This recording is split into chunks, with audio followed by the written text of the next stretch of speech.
아프리카의 사바나 초원에 모든 동물이 우러러보는 존재가 있었습니다. 그는 밀립의 왕 사자였습니다. 사자는 아무 고기나 먹지 않았습니다. 그는 스스로 사냥한 것, 정당하게 얻은 것만을 먹었습니다. 굶주림이 찾아와도 사자는 쓰러진 짐승의 썩은 고기 앞에서 고개를 돌렸습니다. 왜냐하면 그는 왕이었기 때문입니다. 왕의 품격은 배고픔이 아니라 선택에서 드러났습니다. 한편 초원 가장자리에는 하이에나 무리가 살고 있었습니다. 그들은 늘 다른 짐승이 찢어놓은 고기를 찾아다녔습니다. 이미 상하고 피가 굳어버린 고기를 두고 서로 으르렁거리며 싸웠습니다. 하이에나는 말했습니다. 배만 부르면 되는 거 아니야? 먹을 수 있으면 다 같은 고기지. 그러나 사자는 달랐습니다. 어느 날 어린 사자가 아버지에게 물었습니다. 저기 저 고기 이미 다른 짐승이 찢어 놓았는데 왜 먹지 않습니까? 배가 고픈데요. 늙은 사자는 조용히 말했습니다. 우리는 왕이다. 우리는 아무 것이나 입에 넣지 않는다. 우리의 배고픔이 우리를 지배하게 두지 않는다. 우리는 우리가 누구인지 기억한다. 어린 사자는 그 말을 마음에 새겼습니다. 초원의 법칙은 단순했습니다. 하이에나는 남이 찢어놓은 것을 먹고 사자는 스스로의 품격을 지킨다. 짐승에게 찢긴 고기를 먹는 것은 단지 음식의 문제가 아니었습니다. 그것은 정체성의 문제였습니다. 오늘 본문 31절에서도 말씀하십니다. 너희는 내게 거룩한 사람이 될지니 들에서 짐승에게 찢긴 동물의 고기를 먹지 말고 그것을 개에게 던질지니라. 여러분, 저와 여러분은 어떤 정체성을 가지고 있습니까? 우리는 계속해서 출애굽기 22장 16절부터 31절까지의 말씀을 거룩이라고 하는 카테고리로 나누어서 살펴보고 있습니다. 우리는 거룩이라는 카테고리를 3개의 부분으로 나누었고 그중 하나님의 형상을 파괴하려는 세상의 유혹 속에서의 도덕적인 거룩함, 힘의 논리가 지배하는 세상에서의 사랑을 따르는 사람과의 관계의 거룩함에 대하여 살펴보았습니다. 이제 오늘 본문은 거룩이라는 카테고리의 3번째 부분입니다. 이 부분은 하나님과의 관계에서의 거룩함에 대하여 말합니다. 거룩은 우리가 비록 카테고리를 3개로 나눴지만 본질적으로 거룩은 하나님과의 관계입니다. 우리가 지금까지 거룩을 이렇게 3개의 카테고리로 나누어 부분적으로 살펴보았지만 사실 이 모든 것이 서로 분리되어 나타나는 것이 아닙니다. 도덕적인 거룩함이 따로 있고 사람과의 관계의 거룩함이 따로 있고 하나님과의 관계의 거룩함이 따로 있는 것이 아니라 사실 이 3개는 본질적으로 같은 겁니다. 도덕적인 거룩함이나 사람과의 관계에서의 거룩함이 무너지면 하나님과의 관계에서의 거룩함도 무너지게 됩니다. 선의의 경쟁이라고 하는 드라마가 있습니다. 얼마 전에 한참 전에 했던 드라마인데요. 그 선의의 경쟁이라는 드라마에 유제이라고 하는 고등학생이 나옵니다. 그 고등학생, 그 여자 고등학생은 가족과 주일에 교회에 가는 시간이 가장 지루하고 재미없는 시간이었습니다. 더욱이 다른 사람들이 열심히 기도하는 것을 보면서 본래 기도란 죄 지은 사람이 용서를 구하는 건데 자신은 회개할 것이 없다라고 생각했습니다. 아무리 생각해도 자신이 회개할 게 생각나지 않았습니다. 그래서 생각하기를 그래, 이 시간이 내게 의미가 있으려면, 이 기도하는 시간이 내게 의미가 있으려면 나도 뭔가 죄를 지어야 하나님과 할 이야기가 생기겠구나 생각하고 나쁜 행동을 하기 시작했고 나쁜 짓을 할수록 주일이 더 기다려졌고 교회가 재밌어지기 시작했다라고 합니다. 여러분, 이게 얼마나 잘못된 관계입니까? 도덕적으로는 무감각하게 살면서 하나님의 은혜만을 강조하거나 행함이 없는 믿음만을 말하는 것은 결국 행함이 없는 믿음은 그 자체가 죽은 것이라는 말씀과 같이 무너져버린 거룩입니다. 이와 마찬가지로 하나님과의 관계에서의 거룩함이 무너지면 결국 도덕적인 거룩함과 사람과의 관계에서의 거룩함도 무너집니다. 벨기에 가면 플랑드르라고 하는 지역이 있답니다. 그 플랑드르 지역에 마을이 한 300개 정도 되는데요. 그 한 300개 되는 마을에 평균적으로 교회가 6개 정도 있답니다. 6개의 교회가 평균적으로 그 300개의 마을이 있답니다. 그 교회들은 중세시대에 보통 지어진 교회들인데요. 그래서 그 중세시대에 지어진 교회들이기 때문에 그 교회 건축물이 상당히 웅장하고 아름답고 그 교회의 모습만 봐도 경외감이 들 정도입니다. 그러나 교회 안으로 들어가는 순간 교회 안의 모습은 겉에서 본 것과는 전혀 다릅니다. 교회 안에는 양조장이 있고 호텔이 있으며 문화센터와 도서관이 있습니다. 하나님과의 관계에서의 거룩함이 무너진 모습이 이와 같습니다. 겉모습은 그리스도인이지만 그 속에는 거룩함이 전혀 없는 바리새인 것 같습니다. 예수님께서는 이런 바리새인들을 향하여 화 있을진저라고 말씀하십니다. 그렇다면 하나님과의 관계에서의 거룩함이란 무엇입니까? 먼저 오늘 본문 28절에는 우리에게 이렇게 얘기합니다. 같이 한번 읽어볼까요? 같이 읽습니다. 시작. 너는 재판장을 모독하지 말며 백성의 지도자를 저주하지 말지니라. 이것은 재판장이나 지도자와 관계된 말씀이니 하나님이 아니라 오히려 사람과의 관계를 말하는 것처럼 보입니다. 그러나 오늘 본문에 이 재판장을 말하는 히브리어 원문은 엘로힘으로 기록되어 있습니다. 그래서 여러 다른 영어 성경에서는 재판장을 모독하지 말며라고 기록된 말씀을 하나님을 모독하지 말며라고 번역하기도 합니다. 그렇다고 해서 우리 성경에 재판장이라고 번역된 것이 잘못된 것이냐? 그건 아닙니다. 출애굽기 21장 6절에도 상전이 그를 데리고 재판장으로 갈 것이라 라는 말씀이 있는데 이 말씀의 재판장 역시 엘로힘입니다. 그러나 문맥을 살펴보면 여기서는 하나님이 아니라 정말 사람인 재판장이 맞습니다.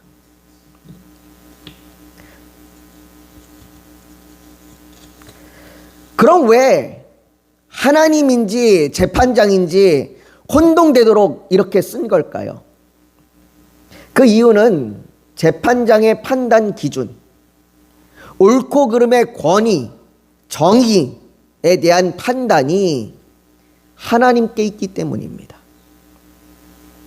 지금 우리는 출애굽기에 나오는 율법에 대하여 보고 있습니다. 이건 법입니다. 법. 어떤 도덕적인 좋은 말이 아닙니다. 너희가 이렇게 살면 도덕적으로 좋은 사람이 될 거야, 인격적으로 좋은 사람이 될 거야 라고 하는 그런 도덕적인 말이 아니라 법에 대해서 얘기하고 있는 겁니다. 재판장은 그 법에 따라 판결하는 사람입니다. 자기의 생각이 기준이 되어서는 안 됩니다. 백성의 지도자도 마찬가지입니다. 자기 생각으로 다스리는 사람이 아니라 하나님의 법에 따라 다스려야 합니다. 그래서 솔로몬이 하나님께 지혜를 구할 때에 누가 주의 이 많은 백성을 재판할 수 있사오리니까 듣는 마음을 종에게 주사 주의 백성을 재판하여 선악을 분별하게 하옵소서라고 말하는 겁니다. 그런데 세상은 이 선악을 분별하는, 옳고 그름을 분별하는 기준이 잘못되었다고 말합니다. 재판장이 옳지 못하다고 말하고 백성의 지도자들에게 망하게 될 것이다 라고 말합니다. 당신의 판단이, 당신의 그 재판 결과가 옳지 못합니다. 당신의 그 다스림이 옳지 않습니다. 그래서 당신의 나라는 망하게 될 거고 당신의 재판 결과는 뒤집어질 겁니다 라고 세상을 이렇게 얘기하는 거예요. 여러분, 이게 사단이 사람을 속이기 위해 처음부터 던진 거짓이며 유혹이지 않습니까? 창세기 3장 5절에 말하기를 너희가 그것을 먹는 날에는 너희 눈이 밝아져 하나님과 같이 되어 선악을 알 줄 하나님이 아심이니라. 선악의 기준이 하나님이 아니라 사람이 된다고 말합니다. 사단은 사람이 스스로 선악을 분별할 수 있다고 말합니다. 하나님의 기준이 아니라 네 기준대로 살아. 네가 옳고 그름을 네가 판단해. 옳고 그름의 판단의 기준은 너에게 있어. 너는 그럴 능력이 있어. 네가 왜 그걸 못해? 라고 사단은 우리에게 얘기하고 있는 겁니다. 그러니 재판장에게 대하여 저항하고 사람의 지도자들에게 대하여 저항해라고 사단은 이야기하고 있습니다. 율법이 옳지 않아, 하나님이 옳지 않아 라고 이야기하라고 말하는 겁니다. 그래서 사람들은 스스로 선악을 분별하여 하나님이 옳지 않다고 말하고 하나님의 권위를 부정합니다. 하나님께서 택한 백성을 구원하심에 대하여 어떻게 누구는 택하고 누구는 택하지 않을 수 있느냐고 불공평하다고 말합니다. 왜 나는 가난하고 병들고 깨어진 집에서 태어나게 하셨고 왜 누구는 부유한 집에서 태어나게 하셨냐고 부당하다고 말합니다. 하나님이 선하시다면 왜 악한 자들이 여전히 악을 행하면서도 잘 살고 있느냐고 말하고 선하게 살았던 사람들이, 착하게 살았던 사람들이, 남을 도와주며 살았던 그 사람들이 하나님의 심판을 받아 지옥에 가는 것이 옳지 못하다고 말합니다. 여러분, 사람의 기준으로, 사람이 스스로 선악을 분별하는 기준으로 하나님은 공평하지 않습니다. 하나님은 부당하시고 선하지 않습니다. 선지자 요나가 니느웨로 가서 회개하라 라고 외치라는 그 하나님의 부르심을 받았을 때 요나가 가졌던 마음이 이겁니다. 하나님, 당신은 불공평합니다. 하나님, 당신은 선하지 않습니다. 하나님, 당신의 뜻은 옳지 않습니다. 하나님, 당신의 뜻은 내가 받아들일 수 없습니다. 왜 악한 니느웨를 용서하시냐고, 옳지 못하고 부당하다고 그렇게 말합니다. 그래서 요나가 하나님의 말씀에 거역하고 다시스로 도망갔습니다. 그런데 하나님은 그런 요나를 다시 불러서 니느웨로 가게 하십니다. 그리고 요나를 통해 니느웨를 회개하게 하십니다. 하지만 요나는 끝까지 자기 생각이 옳고 하나님이 부당하다고 말합니다. 내가 말했지 않습니까? 하나님이 이렇게 하시는 것이 내가 옳지 않다고 부당하다고 말했지 않습니까?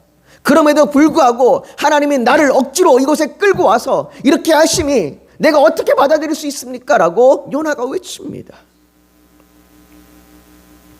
그런 요나에게 하나님께서 내가 수고도 아니하였고 재배도 아니하였고 하룻밤에 났다가 하룻밤에 말라버린 이 박런쿨을 아꼈거든 하물며 이 큰 성읍 니느웨에는 좌우를 분별하지 못하는 자가 12만여 명이요 가축도 많이 있나니 내가 어찌 아끼지 아니하겠느냐라고 선하신 하나님의 마음을 보여주십니다. 내 마음이 이래. 내 마음이 이런 마음이야. 성경은 이 이후에 요나의 반응을 기록하지 않습니다. 이 하나님이 보여주시는 마음에 요나가 어떻게 반응했는지, 하나님 내가 잘못했습니다. 내가 잘못 생각했습니다. 라고 반응했는지, 아니면 끝까지 하나님 아닙니다. 난 이해할 수 없습니다. 라고 반응했는지, 그 반응은 기록하지 않습니다. 그 반응을 기록하지 않으면서 우리에게 묻고 있는 겁니다. 세상의 기준으로 볼 때 하나님은 공평하지 않은 것 같고 내가 생각하는 선악과 다른 것처럼 판단이 되는데 그럼에도 하나님의 선하심을 믿습니까? 라고 우리에게 묻고 있는 겁니다.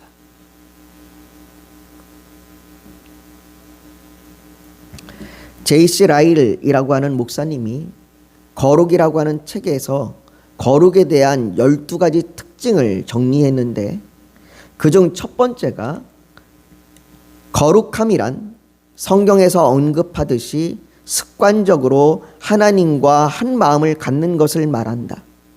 하나님의 판단에 동의하고 그분이 미워하시는 것을 미워하며 사랑하시는 것을 사랑하며 이 세상의 모든 일을 성경의 기준에 비추어 판단하는 행위를 의미한다라고 말합니다. 여러분, 우리도 얼마나 많이 하나님께서 공평하시냐고 이렇게 하는 게 맞냐고 따지고 싶고 화가 날 때가 있잖아요. 그렇게 힘들고 답답할 때 어떻게 해야 됩니까? 너무나 뻔한 대답 같지만 하나님께 기도하십시오. 답답한 마음 하나님께 토로하고 하나님께 따지십시오. 다윗이 낙심과 절망 중에 하나님이여 사슴이 시냇물을 찾기에 갈급함 같이 내 영혼이 주를 찾기에 갈급하나이다 라고 기도합니다. 하나님, 이 어려움 가운데 내가 이해할 수 없는 이 상황 가운데 이 부당하고 불공평할 것 같은 이 상황 가운데 내가 어떻게 해야 됩니까? 라고 갈망하며 답을 찾습니다. 그렇게 기도한 후에 그가 결국에는 내 영혼아 내가 어찌하여 낙심하여 어찌하여 내 속에서 불안해하는가? 너는 하나님께 소망을 두라. 나는 그가 나타나 도우심으로 말미암아 내 하나님을 여전히 찬송하리로다 라고 고백하게 된 것처럼 그 선하신 하나님께 소망을 두며 그 하나님께서 도우실 것을 믿고 나아가는 것, 그것이 그리스도인의 거룩입니다.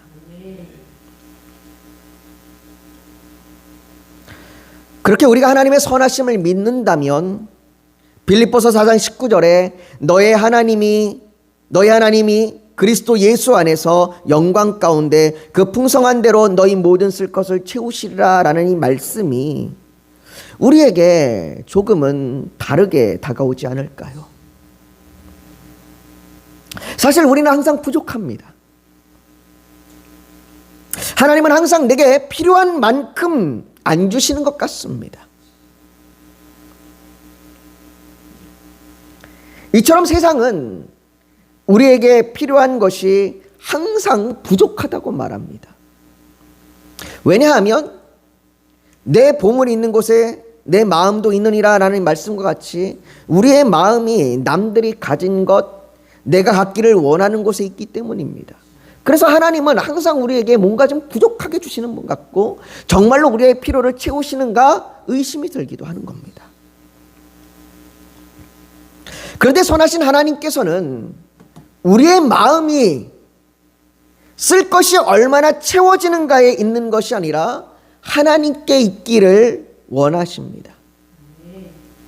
그래서 마태복음 6장 33절에 그런즉 너희는 먼저 그의 나라와 그의 의를 구하라 그리하면 이 모든 것을 너희에게 더하시리라 라고 말씀하십니다. 먼저 그의 나라와 그의 의를 구한다는 것이 무엇입니까? 선하신 하나님께서 나의 왕이 되셔서 나를 다스리신다는 것입니다. 내가 내 삶의 주인이 아니라 하나님이 주인이 되시는 것이지요. 우리는 이것을 너무 많이 들었습니다, 사실.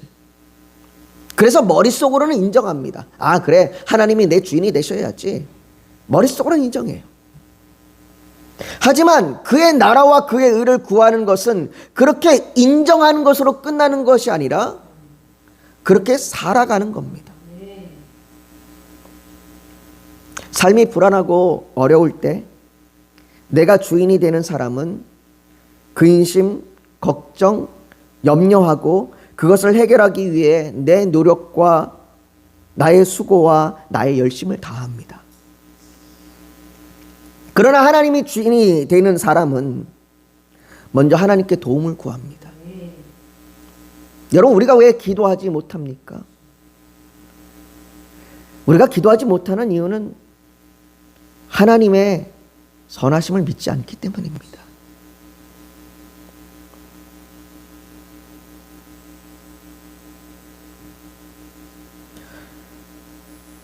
우리가 하나님 앞에 기도하면서 해결하기 위한 일들에 하나님의 인도하심으로 말과 행동이 이루어지기를 구하는 겁니다. 하나님, 내 이 어려움 가운데 내가 이 일을 하는데 하나님, 이 일이 내 어려움을 해결할 수 있도록 도와주세요. 여러분, 우리의 믿음은요, 대단하지 않습니다. 우리의 믿음은 겨자씨만큼, 아니 겨자씨보다도 더 작은 믿음입니다. 우리의 믿음이 대단하다고 착각하지 마십시오. 우리가 얼마나 너무나 잘 흔들리고 잘 넘어집니까? 우리가 얼마나 순간순간 하나님이 없는 것처럼 그렇게 살아가고 여전히 염려하고 근심하고 걱정합니까? 우리 하나님이 우리의 필요를 채우신다는 사실, 그 말씀을 우리는 잘 믿지 않습니다.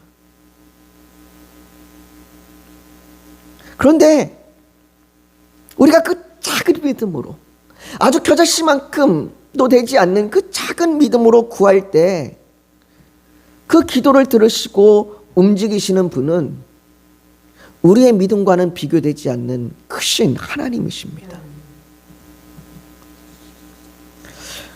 오늘 본문 29절과 30절은 우리에게 이렇게 얘기합니다. 너는 내가 추수한 것과 내가 짜낸 집을 바치기를 더디하지 말지며 내 처음 난 아들들을 내게 줄지며 내 소와 양도 그와 같이 하되 이래 동안 어미와 함께 있게 하다가 여드레 만에 내게 줄지니라. 여러분, 왜 우리의 것을 하나님께 드리는 것이 거룩입니까? 내가 가진 것을 하나님께 드리는 것, 헌신, 헌금, 이런 것이 왜 거룩입니까? 사실 이런 것들이 우리에게는 종종 무거움으로 다가옵니다. 신앙생활에 무거운 짐이 되기도 합니다. 세상은요, 교회에서 11조와 예물을 드리는 것에 대하여 좋지 않은 눈초리로 보거나 어리석게 여깁니다. 뭐 그렇게 헌금을 하냐? 뭐 그렇게 11조를 하냐? 뭐 그렇게 그 헌금의 그 종류가 이렇게 많고 매주 그걸 해야 되느냐? 심지어 목사가 그걸 개인 재산으로 소유한다고 생각하는 사람들도 많습니다. 이렇게 세상이 부정적으로 보고 세상이 이상한 눈초리로 바라보는, 세상이 어리석게 바라보는 이것을 왜 하나님께서는 하라고 말씀하시는 겁니까? 사실 하나님께서 우리가 헌금을 드린다고 해서 그것을 하나님이 직접 취하시는 것도 아닌데 말이죠.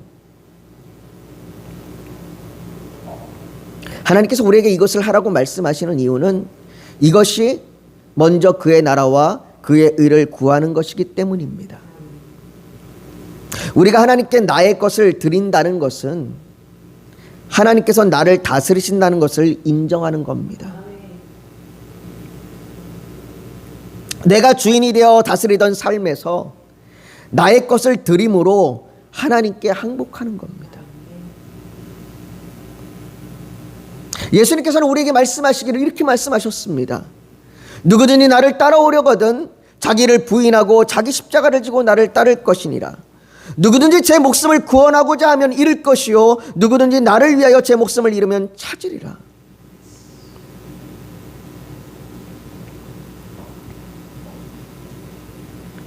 우리는 하나님께 내 것을 드립니다. 비록 우리는 우리의 것에서 일부를 드리지만 하나님께서는 그것을 우리의 삶의 전부로 받으시는 겁니다. 우리가 우리의 것의 일부를 하나님 앞에 드릴 때에 하나님은 네가 먼저 그의 나라와 그의 의를 구하며 나의 통치와 나의 다스림을 인정하며 살아가는구나. 그렇게 우리의 삶의 전부를 받으시는 거예요. 여러분, 헌신은 내가 가진 좋은 것을 잃어버리는 것이 아닙니다. 오히려 하나님께서 모든 것보다 더 낫다는 것을 발견하는 겁니다. 사랑하는 성도 여러분, 우리는 하이에나처럼 아무 것이나 물어뜯는 존재가 아닙니다. 우리는 사자처럼 왕의 백성으로 부름받은 자들입니다.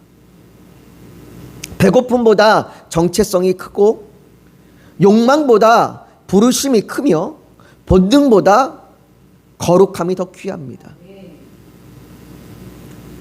성경의 욥은 자신이 가진 것을 모두 잃었습니다. 그의 형편에서 하나님은 선하지 않아 보입니다. 그의 형편에서 하나님은 부당해 보입니다.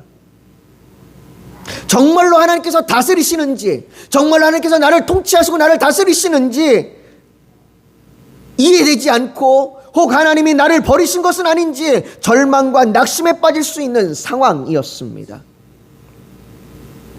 그러나 욥기 1장 21절은 이르되 내가 모태에서 알몸으로 나왔사온즉 또한 알몸이 그리로 돌아갈지라 주신 이도 여호와시요 거두신 이도 여호와시오니 여호와의 이름이 찬송을 받으실지로다 라고 고백합니다. 여러분, 이건 체념이 아니라 신뢰입니다. 이해되지 않아도 하나님을 신뢰하는 것, 그것이 하나님과의 관계에서의 거룩입니다. 사랑하는 성도 여러분, 하나님은 선하십니다. 가정과 직장과 교회에서 우리의 옳음이 아니라 말씀을 주시고 그 말씀으로 다스리시는 선하신 하나님을 인정하고 그 삶으로 따라가십시오. 우리를 다스리시는 그 하나님께서 우리의 전부를 드리며 선하신 하나님, 가장 좋으신 하나님을 만나는 저와 여러분이 되시기를 예수님의 이름으로 축복합니다. 우리가 이 시간 주님 앞에 좀 기도하며 나아가길 원합니다. 여러분, 때때로 우리의 삶에서 하나님의 선하심이 보이지 않고, 때때로 우리의 삶에서 부당하고 불공평한 것들이 너무 많아서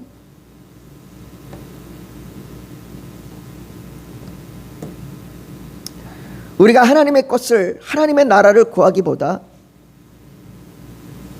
여전히 우리의 삶에 허덕이며 우리의 것을 찾고 구할 때가 더 많습니다.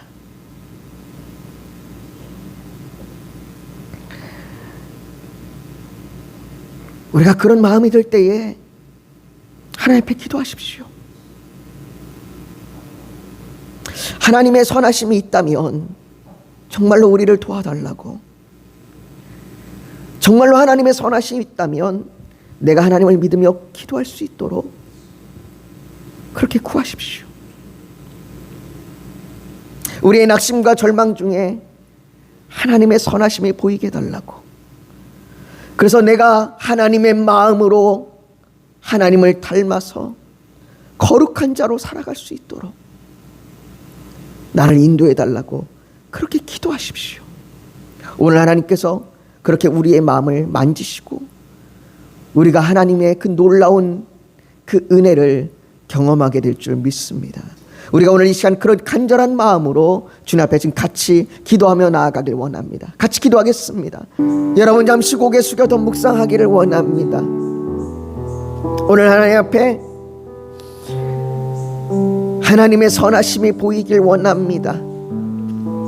하나님의 그 선하신 다스림 가운데 있길 원합니다. 그래서 내가 오늘 주님 앞에 주님을 찾으며 기도합니다. 내가 기도하고 주님의 말씀대로 한 걸음 한 걸음을 내딛길 원합니다. 내가 그렇게 나아가겠습니다 고백하는 그 결단이 있다면 가슴에 손을 얹어서 하나님 앞에 표현하시길 원합니다. 또 오늘 예배를 드리러 나오면서 기도의 제목 소원이 있어서 주님께 맡기기를 원하신다면 손을 포기에 얹기를 원합니다. 육신이 연약하면 연약한 곳에 믿음으로 손을 얹으십시오. 오늘 하나님께서 성령으로 우리 사이를 운행하시며 우리를 만지시고 치료하여 주실 줄 믿습니다. 선하신 하나님, 하나님의 그 선하심이 때로는 보이지 않고 하나님의 그 판단과 하나님의 다스림이 때로는 너무나 부당하게 느껴지고 불공평하게 느껴질 때가 있습니다. 아버지 하나님, 그런 마음이 들어 낙심하고 좌절하고 절망할 때에 아버지와 우리가 다윗처럼 하나님께 우리의 마음을 아뢰며 구하게 하여 주시옵소서. 하나님, 하나님의 다스리심이 선하심을 알게 하여 주시옵소서. 그 하나 앞에 내 전부를 내어드림이 세상의 비난과 조롱 가운데 부끄러움이 아니라 하나님의 다스림 가운데 내 전부를 내어드림이 정말로 복된 길이요 귀한 길임을 하나님 내가 알게 하여 주시옵소서. 하나님, 그 마음으로 주께 부르짖을 때에 내가 한 걸음 한 걸음 나아갈 수 있는, 내가 기도할 수 있는 힘과 용기를 주시고 하나님 내게 하나님의 선하심을 알게 하여 주시옵소서. 하나님의 그 선하심을 경험하게 하여 주시옵소서. 아버지 하나님, 오늘 그렇게 간절함으로 주 앞에 가슴에 손 얹어 기도하였습니다. 아버지 하나님, 우리의 기도 가운데 함께하여 주시옵시고 우리의 삶의 문제들 가운데 가정에서, 직장에서, 교회에서 하나님의 그 다스리심과 통치하심이, 그 하나님의 선하신 역사가 보여지게 하여 주시옵소서.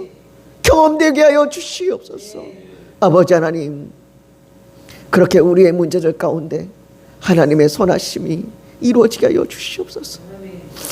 아버지 하나님, 그렇게 기도하는 모든 기도 가운데 함께 하여 주시고 우리의 육신의 질병을 치료하여 주시옵시고 우리의 마음의 상처를 싸매 주시옵소서. 모든 것 주 앞에 올려드리며 예수님의 이름으로 기도하옵나이다. 아멘.